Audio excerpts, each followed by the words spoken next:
নমস্কার। অন্নপূর্ণা ভাণ্ডার নিয়ে এই মুহূর্তে আমাদের মা বোনেদের জন্য এক বিরাট আপডেট। আপনারা অনেকেই ইতিমধ্যে অনলাইন কিংবা অফলাইনে অন্নপূর্ণা ভাণ্ডারের ফর্ম জমা করেছেন, কিন্তু ফর্ম জমা দেওয়ার পরেও আপনাদের মনে এখন সবচেয়ে বড় চিন্তা দ্বিতীয় কিস্তি ৩,০০০ টাকা কবে পাওয়া যাবে। আর তার থেকেও বড় প্রশ্ন, যারা এখনও পর্যন্ত অন্নপূর্ণা ভাণ্ডারের একটা টাকাও পাননি, তারা কি লক্ষ্মী ভাণ্ডারের টাকা পাবেন নাকি সেটাও বন্ধ হয়ে যাবে। আজকের ভিডিওতে আমি একদম সরাসরি অফিসিয়াল এবং ব্লক অফিস থেকে পাওয়া তথ্যের উপর ভিত্তি করে আপনাদের সব প্রশ্নের উত্তর দেব। ভিডিওটি অত্যন্ত গুরুত্বপূর্ণ হতে চলেছে, তাই একটাও অংশ স্কিপ না করে শেষ পর্যন্ত দেখুন। আর আপনি যদি আমাদের চ্যানেলে নতুন হয়ে থাকেন, তাহলে এই রকম 100% খাঁটি এবং সঠিক আপডেট সবার আগে পেতে চ্যানেলটি এক্ষুনি সাবস্ক্রাইব করে পাশে থাকা বেল আইকনটি প্রেস করে রাখুন। প্রথমে একটা জরুরি বিষয় আপনাদের মনে করিয়ে দিই, যখন সরকার এই অন্নপূর্ণা ভাণ্ডার প্রকল্প চালু করার কথা ঘোষণা করেছিল, তখন কিন্তু একটা স্পষ্ট আশ্বাস দেওয়া হয়েছিল। বলা হয়েছিল যারা লক্ষ্মীর ভাণ্ডার থেকে অন্নপূর্ণা ভাণ্ডারের নাম নথিভুক্ত করার জন্য ফর্ম ফিল আপ করবেন, তাদের ভেরিফিকেশন বা যাচাইকরণ চলাকালীন লক্ষ্মী ভাণ্ডারের টাকা কিন্তু বন্ধ হবে না। অর্থাৎ যতদিন না আপনি অন্নপূর্ণা ভাণ্ডারের প্রথম কিস্তি ৩,০০০ টাকা পাচ্ছেন, ততদিন নিয়ম অনুযায়ী আপনার অ্যাকাউন্টে লক্ষ্মী ভাণ্ডারের টাকা ঢুকে যাওয়ার কথা। এবং যখনই অন্নপূর্ণা ভাণ্ডার চালু হয়ে যাবে, তখন লক্ষ্মীর ভাণ্ডার অটোমেটিক্যালি বন্ধ হয়ে যাবে। আমরা সবাই জানি গত ৩ তারিখে একটি বড় সাংবাদিক বৈঠকের মাধ্যমে রাজ্যের প্রায় ২৮ লক্ষ উপভোক্তার অ্যাকাউন্টে প্রথম কিস্তি ৩,০০০ টাকা সরাসরি পাঠিয়ে দেওয়া হয়েছিল। এরপরেও ধাপে ধাপে অনেকের অ্যাকাউন্টে টাকা ঢুকছে, কিন্তু সমস্যাটা বেঁধেছে অন্য জায়গায়। হাজার হাজার এমন মা বোন আছেন যারা অনলাইনে বা অফলাইনে সব নিয়ম মেনেই ফর্ম জমা দিয়েছেন, কিন্তু তাদের অ্যাকাউন্টে অন্নপূর্ণা ভাণ্ডারের টাকাও ঢোকেনি, আবার এই মাসে লক্ষ্মী ভাণ্ডারের টাকাও আসেনি। অর্থাৎ তারা এই মুহূর্তে মাঝপথে দাঁড়িয়ে আছেন যে কেন এমনটা হচ্ছে। চলুন এর পজিটিভ এবং নেগেটিভ দুটো দিকই আমরা বুঝিয়ে বলি। অনেকেই জানতে চেয়েছেন যে বিডিও অফিস বা প্রশাসনিক স্তরে এই নিয়ে কি কোনো কাজ চলছে। আপনাদের জানিয়ে রাখি, আমি নিজে স্থানীয় বিডিও অফিসে যোগাযোগ করেছিলাম এবং সেখান থেকে জানতে পারলাম বিষয়টি, তা কিন্তু আপনাদেরকে বুঝিয়ে বলি। প্রশাসন সূত্রে খবর, বর্তমানে এই ফর্মগুলির ভেরিফিকেশন বা যাচাইকরণের কাজ কিন্তু অত্যন্ত যুদ্ধকালীন তৎপরতার বা দ্রুত গতিতে চলছে। সরকার চাইছে জেনুইন বা প্রকৃত উপভোক্তারা যাতে খুব দ্রুত এই প্রথম কিস্তির টাকা পেয়ে যান, সেটি কিন্তু চেষ্টা করছে। এখন প্রশ্ন হচ্ছে টাকা কবে ঢুকবে। দেখুন, অফিসিয়ালি কোনো নির্দিষ্ট দিনক্ষণ ঘোষণা না করা হলেও আনঅফিসিয়ালি বা সূত্র মারফত একটা বড় আপডেট উঠে আসছে। আগামী সপ্তাহের মধ্যে আপনাদের অ্যাকাউন্টে অন্নপূর্ণা ভাণ্ডারের বকেয়া বা প্রথম কিস্তির টাকা ঢুকে যাওয়ার একটা প্রবল সম্ভাবনা তৈরি হয়েছে।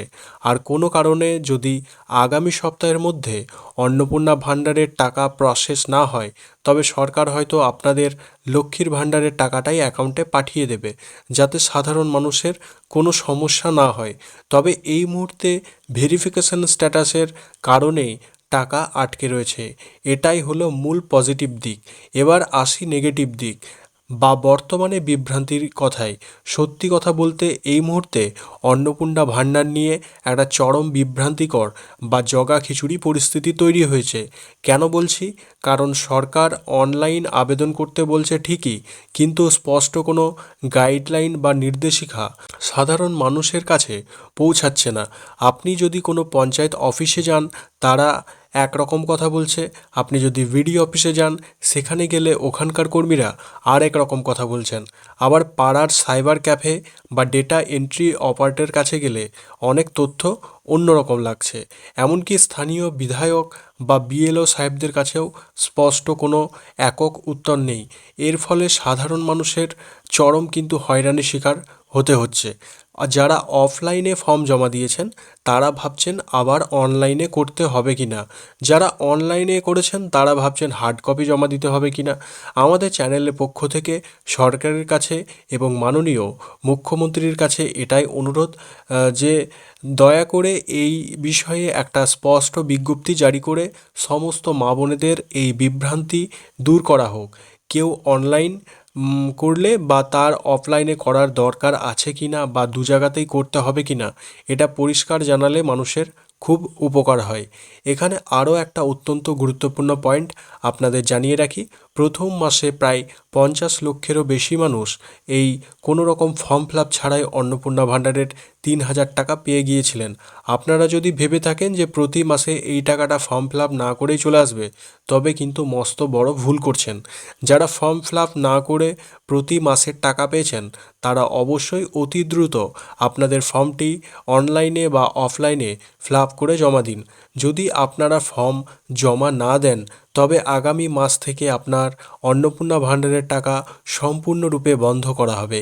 তাই এই বিষয়ে কোনো রকম অবহেলা করবেন না। আপনাদের অনেকের মনে আরও একটা প্রশ্ন রয়েছে যে সরকার কি তাহলে আগামী মাসে 2 মাসের টাকা একবারে দেবে?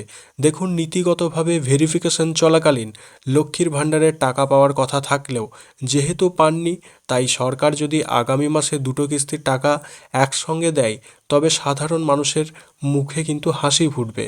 তবে এই নিয়ে এখনও কোনো পাকা খবর নেই। আশা করি অন্নপূর্ণা ভাণ্ডার এবং লক্ষ্মীর ভাণ্ডার নিয়ে আপনাদের মনে থাকা সমস্ত ধোঁয়াশা বা জিজ্ঞাসা পরিষ্কার করতে পেরেছি। আপনাদের কি টাকা ঢুকেছে নাকি আপনারা এখনও টাকা পাননি? আপনারা কিভাবে ফর্ম ফিল আপ করেছেন, অনলাইন নাকি অফলাইন? আপনারা কি দুইভাবেই ফর্ম ফিল আপ করেছেন? আপনারা যদি অনলাইন এবং অফলাইন ফর্ম ফিল আপ করে থাকেন তাহলে অবশ্যই আপনারা কিন্তু যে কোনো একটি মোবাইল নাম্বার দিয়ে ফর্ম ফিল আপ করবেন। অর্থাৎ অফলাইনে যদি আপনি যে ফোন নাম্বার দিয়েছেন আপনি চেষ্টা করবেন যে সেই মোবাইল নাম্বারটি অনলাইনেও ইউজ করার। তাহলে যখন আধিকারিকরা দেখবেন যে আপনার এই মোবাইল নাম্বারে অলরেডি ওনাদের সার্ভারে রেজিস্টার্ড রয়েছে, তখন কিন্তু সেকেন্ড টাইম আপনার ডকুমেন্টস দিয়ে কিন্তু কোনোভাবেই রেজিস্ট্রেশন হবে না। কিন্তু আপনি যদি দুটি মোবাইল নাম্বার দিয়ে দুইভাবে ফিল আপ করেন সেক্ষেত্রে দেখা যাবে পরে যে এক ব্যক্তি দুইভাবে ফর্ম ফিল আপ করেছে এবং ডকুমেন্ট এক কিন্তু মোবাইল নাম্বার আলাদা আলাদা দেওয়ায় তাদের কিন্তু টাকা বাড়াতে বা ভেরিফিকেশন করতে কিন্তু অনেকটা দেরি হচ্ছে। সেক্ষেত্রে কিন্তু আপনার টাকা পেতে বা ফর্মটি আপনার যাচাই হতে, ফাইনাল ভেরিফাই এবং অ্যাপ্রুভ করতে কিন্তু জেলা থেকে কিন্তু অনেক দেরি করবে। ফলে আপনারা এই টাকা কিন্তু অনেক দেরিতে পেতে পারেন। যার জন্য কিন্তু আপনারা এই বিষয়টি মাথায় রাখবেন, যে কোনো একটা মোবাইল নাম্বার দিয়েই কিন্তু ফিল আপ করার চেষ্টা করবেন। ভিডিওটি ভালো লাগলে এবং তথ্যপূর্ণ মনে হলে অবশ্যই একটি লাইক করবেন এবং আপনার পরিচিত মা বোনেদের সাথে বিভিন্ন গ্রুপে এবং ফেসবুক পেজে প্রচুর পরিমাণে শেয়ার করুন। সবাই সচেতন হতে পারেন সেই বিষয়ে কিন্তু প্রত্যেকে এই ভিডিওটি শেয়ার করা উচিত। দেখা হচ্ছে পরবর্তী কোনো গুরুত্বপূর্ণ আপডেটের সাথে। ততক্ষণ সবাই ভালো থাকুন, সুস্থ থাকুন। ধন্যবাদ।